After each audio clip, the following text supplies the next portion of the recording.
Hey everybody, it is Dak here from the Ed Boys, and welcome to episode 12 of the Road to 120 Invention.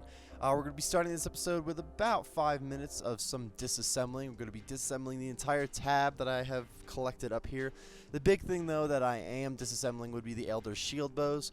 I believe they were 18 experience apiece, possibly 17, I don't recall off the top of my head, and you're going to be seeing them in just a second anyway, but they were definitely the best item. I had 1,000 of them, so I got 17 to 18k XP, and I only got like 24k XP total from this tab, so clearly they were the chunk of the XP. Also, they gave some great parts.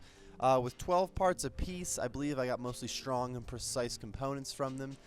In terms of more rare pieces, I also got a bunch of other parts from them, but just in general, with a low junk chance and 12 parts apiece, I don't see why I wouldn't do some more Elder Shield Bows in the future. Maybe not a lot of them, but definitely some of them, because they were really easy to collect and they turned out to be decent XP and decent parts. I do think that in the future my supply runs are going to be mostly based on what kind of parts I need. Clearly the majority of the XP we're going to be getting from this series is going to be disassembling or siphoning some augmented weapons. If you don't know what siphoning is, it's probably something I'm going to land on in a couple of episodes, but you need 27 Invention to make a siphon, and I can use that instead of disassembling a weapon. I can just siphon the XP from it. You get a little bit less, so you'd have to get it to level 12, I believe, to get level 10 worth of XP. But either way, it's a way to get some XP from your weapon without actually destroying the thing. So that way I'd be willing to attach it to like one of my Chaotix or some Drygors or more powerful weapons. Anyways, guys, like I said, supply runs from now on probably going to be more based on what parts I need. There are a lot of parts that I need. I wanted to make some junk refiners. That's why I made rune bars in the last episode. But I don't have enough crafted parts for the amount of junk refiners I want to make. So it's going to be a little bit before we can make those. Plus, I believe you need 27 invention for it, and we are still 25. We're actually going to be hitting 26 like any moment now in the footage, so be sure to pay attention to that 26 invention. Even though we don't unlock anything, it is good to get a level. We're trying to get to 120, so clearly every single level is very important. After I get done with this disassembling, you're going to see me work on some augmenters, trying to augment a new weapon and a piece of armor, and then I'm going to end up running over to some monsters, which I'll show you what monsters they are at the end of the episode, and we're going to start training those things for some bomb XP. After that, I'll give you a little bit more of a heads up of what's coming up soon. After that, I do want to do another supply run. It'll be very short. I will be buying some supplies and then turning, let's see, I'm thinking about buying some coal and addy ore, turning them into rune spears, and then I can disassemble those adamant spears. How would you be able to turn addy bars into rune spears? The world may never know, but I'm going to make some adamant spears. I'm going to disassemble those. I don't know how great it is going to be in terms of XP, but I'm trying to get some crafted parts so I can make those junk refiners. I'd like to make about 100 junk refiners. I know that they can make refined parts, was it? I'd have to look that up again. But that's something that we'll get into in a few more episodes. First things first, this episode, guys, we are basically, this episode's all about getting ready for augmenting or getting a level 10 augmented weapon, though I would have to get to level 27 invention to get a level 10 augmented weapon, and I'm not going to make it from this. I don't think I'm going to do anything to get the extra like 14k XP it's going to take to get me to level 27, or however much it's going to be. So I don't know, we'll see. If I'm only level 26 when I go to augment my weapon, or when I go to train my weapon, then I'll just get it to level 5, and I believe armor trains slower, so I'll disassemble the level 5 weapon, and then we can get that armor piece to level 10. I believe that's how it will happen. I can't imagine I'd have to build a new augmenter by any means. But that basically gets all of the invention talk I wanted to get out of the way. In terms of the real world, guys, don't forget to give me your Q&As. Someone has repeated a question recently, but otherwise we haven't got a lot of new Q&As recently, and I would love to answer all your questions. So if you have any questions for me, go ahead and ask them. Don't hesitate to do it. Also, again, I do have to give a small update on most episodes about the MLB world. The Cubs are still the best team in baseball. They're playing really well. The Giants are playing some good baseball too, still doing hot. The Angels won last night pretty heavily, but they're kind of bad right now. The Angels aren't playing great baseball. But either way, baseball's been a lot of fun to watch lately. I don't really care who's winning as long as I'm watching some good baseball, so I'll take that. In other sports news, the Warriors are up 1-0, and the Penguins are beating the Sharks 2-0. Unfortunately, I am a Sharks fan, so I would like the Sharks to win that series. But this ends our disassembling section of the video, so I have a few more invention things to talk about.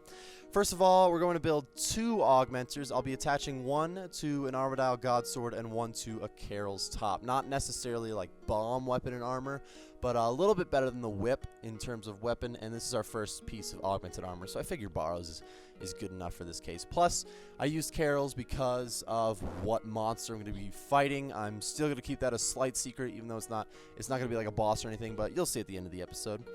After making those augmenters, I made a gizmo shell for a weapon and a gizmo shell for some armor. I don't really have all the pieces necessary to make a bunch of armor gizmo shells, so it was fingers crossed that we get the right perk on the first one here. In terms of weapon gizmo shells, if I don't get the perk I want, I could just dissolve it a handful of times and try to get a few of them, so that could happen. We'll see. So I made the weapon gizmo shell. I used 5 precise pieces. I was hoping to get scavenging, which can help with some invention pieces.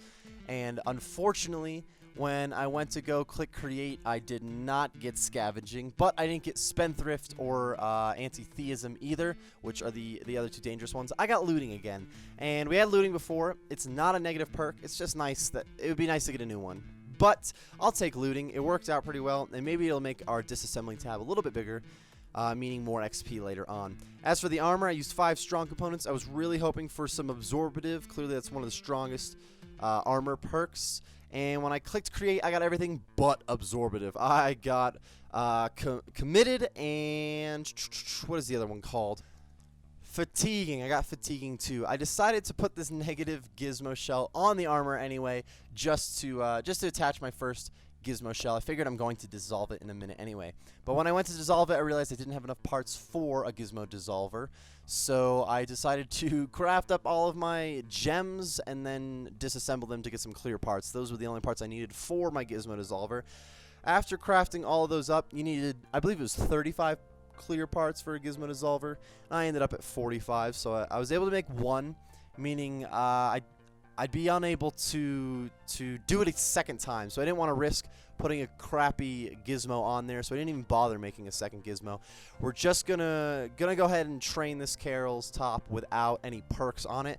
We're still able to get some XP, and that's kind of the biggest thing. So we're going into these monsters with only 1 perk on our weapon and armor, and that would be looting again. But here's the gizmo dissolver. It works out pretty well. Gets rid of any negative gizmos. It's kind of stupid to ever have to use it on a negative gizmo. I put this negative one on. I really could have just not put on the committed and fatiguing gizmo shell, but I figured I wanted to test things out, so I did it anyway. It worked out. Now we're going to run over to some monsters and level these things up. And if you guys are wondering what monsters we're going to fight, I decided to go over to the Slayer Tower, and we are going to be fighting some aberrant specters. I'm going to be ending the episode on this clip, everybody. I am fighting aberrant specters, like I said, not necessarily because they're like phenomenal XP or anything.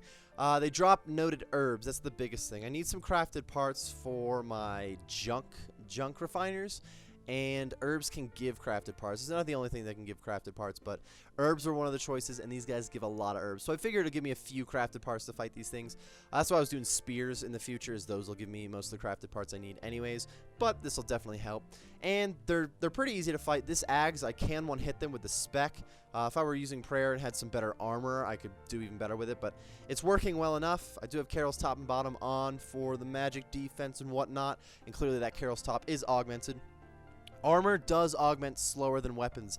I don't necessarily know if that's true for every monster, so I could be wrong in that case, but I know for a fact it does do that for specters. I believe it was 16 XP for a one-handed weapon, or two-handed weapon, excuse me, and 10 XP for our armor. I could be a little bit off. I would have to check just to make 100% sure, but definitely my weapon's going to be leveling up quicker than my armor. So what's going to happen is I'll land on level 5 with the Ags. I'm going to go ahead and disassemble that thing, and we're going to get some mad XP for it. But that's going to happen during the next episode, everybody. So I really hope you enjoyed. I know that I did, and I can't wait to see you next time. Thank you everyone for watching today's video. If you enjoyed the video, be sure to click on that like button and tell us what you enjoyed about it. If you're looking for some more RuneScape videos like this one, then be sure to join the cul-de-sac by subscribing for more. We will see you next time.